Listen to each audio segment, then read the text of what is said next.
We're not married. You don't own me, she said at the bar when I asked why she gave her number to the bartender. I nodded and moved out while she was at a club. She came home to half-empty rooms and a note saying, "You're right. I don't." Hey viewers, before we move on to the video, please make sure to subscribe to the channel and hit the like button if you want to see more stories like this. Thanks. I need to write this down because I still can't believe I actually did it. My hands are still shaking a little, and it's been 3 days. So Friday night, we're at Murphy's with our usual group. Me, my girlfriend Emma, her friend Rachel, my buddy Mike, and a couple others. Normal Friday shit, you know? Couple drinks, some wings, nothing special. Emma's at the bar getting another round. I'm watching her because, I don't know. Lately I've just been watching. She's laughing really loud with the bartender, touching his arm, flipping her hair. The guy's eating it up, leaning in close. She comes back with the drinks and her phone out, smiling at the screen. New friend? I ask. Not even accusatory, just like, conversational. She doesn't look up. Just the bartender. He's funny. Cool, I say. What's his name? Now she looks up. Why? Just asking. His name is Tyler. Why does it matter? Mike's looking at his phone real hard. Rachel's suddenly very interested in her drink. It doesn't. Oh my God, here we go. She's loud now. People at the next table glance over. We're not married, okay? You don't own me. I can talk to whoever I want. My face gets hot. I didn't say you couldn't. You're doing that thing. That controlling thing where you ask questions like you're my dad or something. I asked his name, Emma. Yeah, well, it's weird. She takes a long drink. We're not married. You don't get a say in who I talk to or who I give my number to. The table goes quiet. You gave him your number? Oh my God. She laughs, but it's mean. Yes, I gave him my number. Because we're not married and you don't own me. Okay, we're just dating. Rachel laughs nervously. Maybe. No, I'm serious. I'm so tired of this.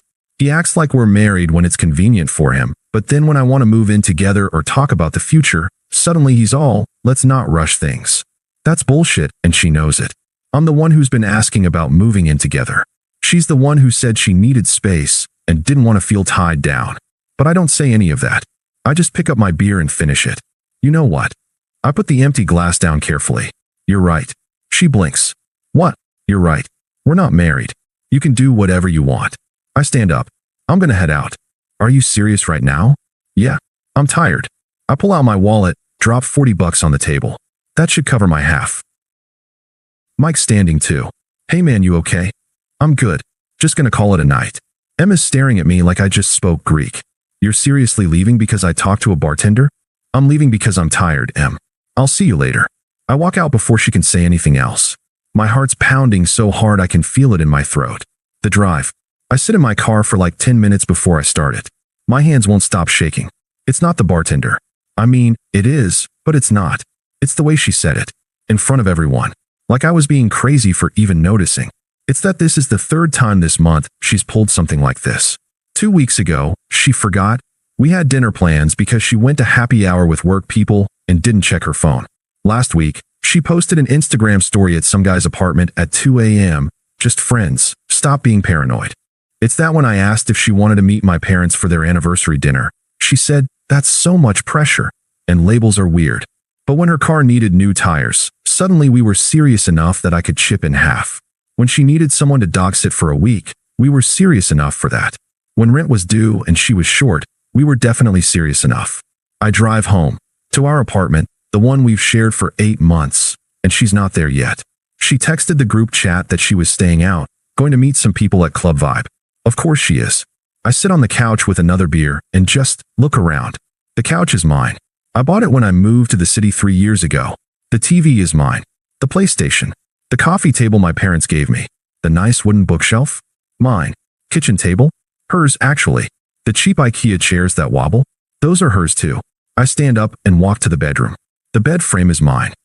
The good mattress, we split it, but I paid 70% because I made more money. The nice sheets we sleep on? I bought those. Bathroom. My towels. My shower curtain. My bath mat. She has like 3 things from Target and her makeup bag. I go back to the living room and open another beer. The lease is in both our names, but I paid the deposit.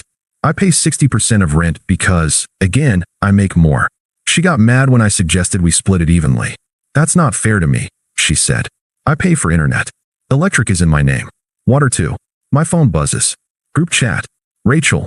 Emma's pretty drunk. Someone should keep an eye on her. Mike, replying directly to me. You good, bro? I don't answer either. I look at the time. 10:47 p.m. She won't be home until at least 2 a.m. Probably later. I open my phone and scroll to Mike's number.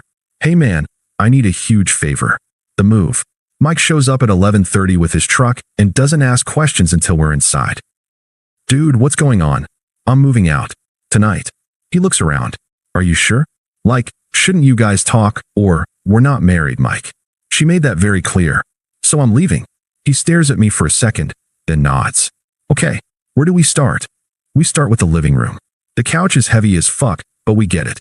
The TV, the entertainment center, the bookshelf. My gaming chair. The lamp my sister got me.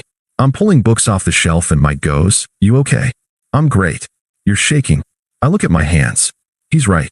I'm fine. Let's just get this done. We move to the bedroom. I strip my side of the bed, my sheets, my pillows, my blanket. The room looks lopsided now, half-dressed. Dude, this is crazy, Mike says, but he's still helping. Is it? She doesn't want to be tied down, right? So I'm untying her. We pack my clothes, my shoes, my box of important documents. The framed picture of me and my brother. She always said it didn't match the aesthetic. Kitchen. This is where it gets petty, maybe, but fuck it. The coffee maker? Mine. She uses it every single morning. The good knives? Mine. Wedding gift from my aunt when I got my first apartment, before I even met Emma. The cast iron pan? Mine. The nice plates we use when people come over? Mine. I leave her the cheap plastic Target shit and the mismatched mugs. You're taking the coffee maker? Mike asks. I paid for it. She's gonna be pissed. She can buy her own. Bathroom. My towels, all of them. My nice shampoo that she's been using. We share everything, babe. My electric toothbrush. My razor. The bath mat. I leave the cheap hand towels and her stuff. We're loading the last of it when Mike says, What about bills and shit? Fuck. I sit down on the floor, my floor, there's nothing left to sit on, and pull out my phone. Internet account. Electric. Water. All in my name. I forward her the account information. You'll need to transfer these. I'm canceling service on my end next week. I don't turn them off. I'm not that much of an asshole. She'll have time. Bank account. We never combined them, thank God. But we have Venmo history going back months. I screenshot it. Just in case. Dude, you're being so methodical about this, Mike says. Learn from my dad's divorce. Document everything. It's 1:15 a.m. We're basically done. The apartment looks bombed. There's her furniture, her stuff, but all these empty spaces where my things were. It echoes now. I need to leave a note. I find a piece of paper and a pen. Stand at the kitchen counter, where the coffee maker used to be, which feels right somehow. I write, We're not married and I don't own you. You're right. Too much. I crumple it. Try again. You were right. We're not married. So I left. Still not right. Finally, you're right. I don't. I stare at it. It's perfect because it's nothing. It's everything she said, agreed with completely. I leave it on the counter with my key on top. Let's go, I tell Mike. We walk out at 1:43 a.m. I don't look back. Her phone starts ringing at 3:17 a.m. I'm on Mike's couch, not sleeping, beer in hand, when my phone lights up. Emma calling. I silence it. Text message. Where are you? Another. What the fuck, another? Did you take the couch? Another. Are you kidding me right now? I turn my phone face down. Mike comes out of his room. She figure it out? Yep. You gonna answer? Nope. He nods, goes to the kitchen, comes back with 2 more beers. Hands me one. For what it's worth, he says, she's been treating you like shit for months. We all saw it. Yeah. Rachel even said something to her a few weeks ago. Told her she was taking you for granted. What did Emma say? That you were fine with it. That you liked taking care of her. I laugh, but it sounds wrong. Cool. My phone won't stop buzzing. I pick it up, scroll through. This is so immature. We need to talk about this. You can't just leave. I'm calling Mike. Why aren't you answering? Did you seriously take the TV and the coffee maker? Really? You're such an asshole. I block her number. The silence is immediate and perfect. But the group chat starts blowing up. Rachel, what the hell did you do, someone else? Emma's freaking out, another friend. Dude, what happened, Mike? Bless him. He left. That's what happened. Maybe ask Emma why. Rachel, he just moved out in the middle of the night like a coward, Mike. He moved out while she was at the club. Again. For the third weekend in a row. I mute the whole thing. Morning. I don't sleep. I watch the ceiling fan go around and around. At 7 a.m. I get up, shower, borrow Mike's razor. Look at myself in the mirror. I look like shit, but also, I don't know. Lighter? Check my phone. 47 notifications. I scroll through Emma's progression. 3:17 a.m. Anger. What the fuck? 3:45 a.m. Confusion. I don't understand. 4:30 a.m. Bargaining. Can we please just talk? 5:12 a.m. More anger. You're insane. 6 a.m. Desperation. Please answer me. I realize she's been awake all night too. Mike makes coffee. Hands me a mug. Want to talk about it? And suddenly it all comes out. Not in order, just everything. She gave her number to a bartender. In front of me. In front of everyone. And when I asked about it, she acted like I was crazy. Yeah, that's fucked. But it's not just that. Remember our anniversary? 3 years. She forgot. Said she made plans with the girls and couldn't cancel. I remember. And last month when my mom came to visit, Emma said she had a work thing. Then posted Instagram stories at brunch with friends. Dude. And she's always saying I'm controlling when I ask basic shit. Like where she is at 2 a.m. Or who's texting her. But if I don't text her back within an hour, I get 20 messages about how I'm ignoring her. That's manipulative as hell. And the money thing. I pay for everything. Most of rent, all the utilities, groceries, dates, her car insurance that one time. But when I suggested we split rent evenly based on our incomes, she said I was being unfair. That relationships aren't about keeping score. But she kept score when it benefited her. Exactly. When she needed help, we were serious. When I needed, I don't know, basic respect? Suddenly we're just dating, and I'm being too intense. Mike nods. You did the right thing, man. Then why do I feel like shit? Because you're not an asshole. You actually cared about her. My phone rings. Unknown number. I ignore it. It rings again. Same number. It's probably her calling from someone else's phone, Mike says. I answer. What? You can't just block me. Emma. She's been crying. I can hear it. I can't actually. We need to talk. About what? About you leaving. About you taking everything. I took my stuff, Emma. You took the couch. My couch. That I bought. 3 years ago. We share everything. No. You use my stuff? There's a difference. Silence. Then, I can't believe you're being like this. Being like what? So cold. So mean. Over one stupid comment. It wasn't one comment. I was drunk. You gave your number to another guy? Sober or drunk? That's pretty clear. I didn't. It wasn't like that. What was it like then? She doesn't have an answer. I gotta go. Wait. Can we meet somewhere? Talk in person? Every part of me wants to say no. But there's this small voice, the part that still remembers why I loved her, that says maybe I owe her that much. Fine. Where? The coffee shop. We meet at this place near her work. Neutral territory. She's already there when I arrive, sitting at a back table, and she looks rough. No makeup, hair in a messy bun, yesterday's clothes. I look pretty rough too, probably. I sit down. Order a black coffee when the server comes. Emma already has some complicated latte. So I say. So. She's fidgeting with her cup. I don't even know where to start. Start anywhere. I don't understand why you left like that. In the middle of the night. Without even talking to me. You were at the club. You could have waited. Why? So you could tell me I was overreacting? That I was being controlling. She flinches. I didn't mean it like that. How did you mean it? You embarrassed me. In front of everyone. I actually laugh. I embarrassed you? Yes. You were interrogating me about talking to the bartender. I asked his name, Emma. It felt like an interrogation. Because you gave him your number. So what if I did? We're not. She stops. Not married. I finish. Yeah. You made that really clear. She looks down at her latte. I didn't mean it like. I just meant that you were acting possessive. Possessive. Because I wasn't thrilled that my girlfriend gave her number to another guy. You don't trust me. Do you trust you? She looks up, eyes wet. That's not fair. None of this is fair, Em. You know what's not fair? Me paying for most of our life together while you tell people we're just dating. You know what's not fair? Me rearranging my schedule to meet yours while you forget our anniversary. You know what's not fair? Me being called controlling for asking where you are at 3 a.m. I have friends. I have a life. I'm not asking you not to. I'm asking you to respect me enough not to rub it in my face. The coffee shop goes a little quiet. We're getting looks. She's crying now. I do respect you. No, you don't. You respect what I can do for you. Big difference. That's not true. When's my birthday, Emma? What? My birthday? When is it? She stares at me. July something. August 12th. We've been together 3 years. Okay, so I'm bad with dates. What's my middle name? What am I allergic to? Why are you? What's my mom's name? Stop it. She's full crying now, and I feel like an asshole, but I also feel like I'm right, and both things are true at the same time. I lower my voice. You don't know me, Emma. You know the version of me that's useful. The one who pays for shit and gives you a place to stay and doesn't ask too many questions. That's not. I love you. Do you? Or do you love having me around? She doesn't answer. I finish my coffee. It's bitter and too hot, and I burn my tongue, but I finish it anyway.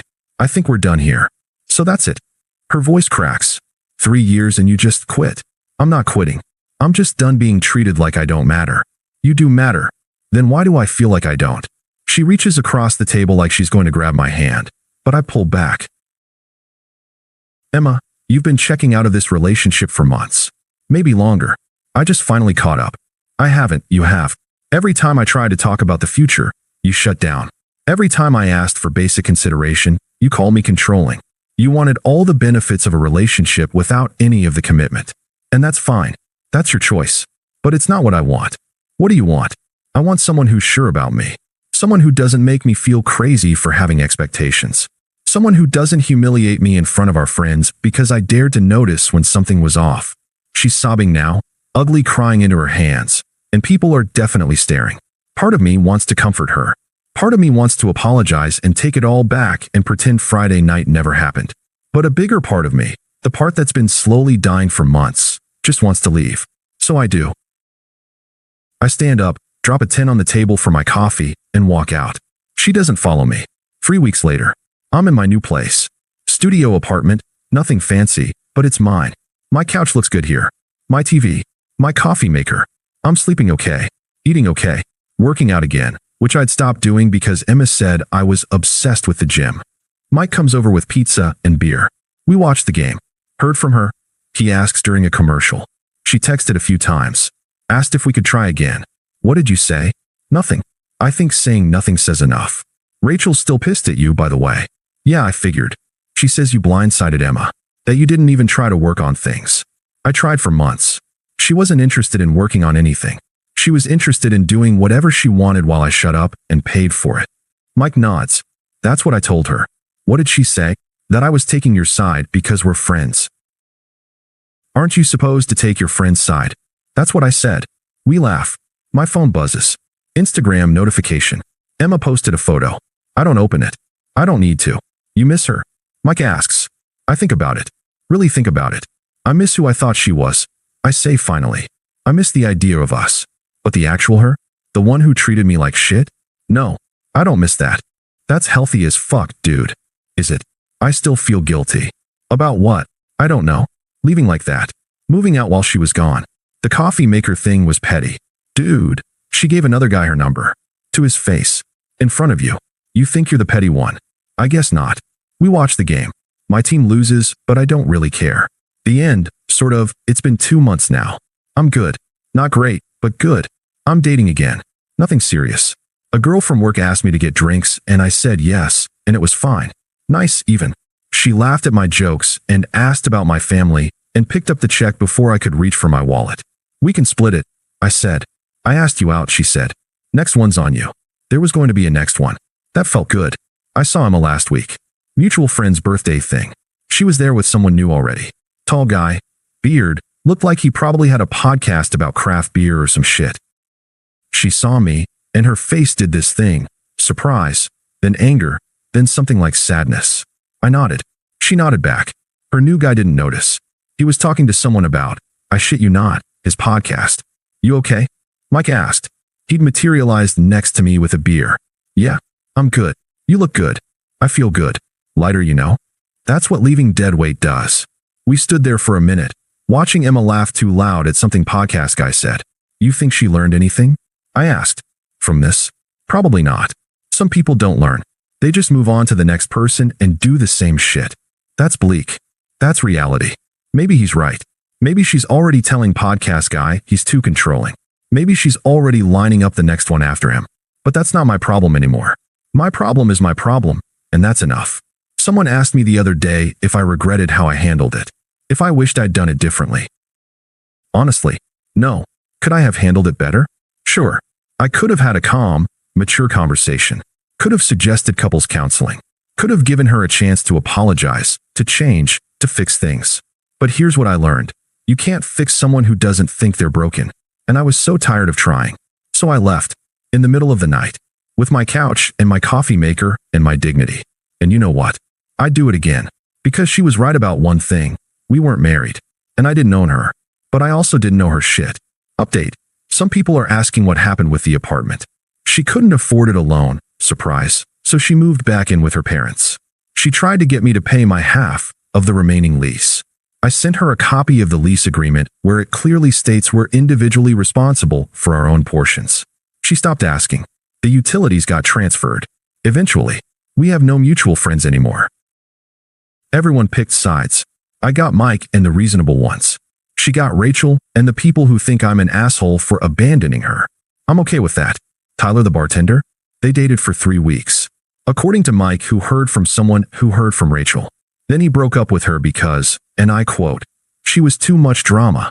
I laughed for a solid 5 minutes when I heard that. My new apartment has a balcony. I sit out there sometimes with my coffee from my coffee maker and watch the sunrise. And I don't feel guilty anymore. Not about the couch. Not about the coffee maker. Not about leaving. Because here's the thing they don't tell you about walking away. Sometimes the person you're saving is yourself. And that's not selfish. That's survival. Thanks for watching. Make sure to subscribe to the channel and hit the like button. What do you think about this story? Share it in the comments.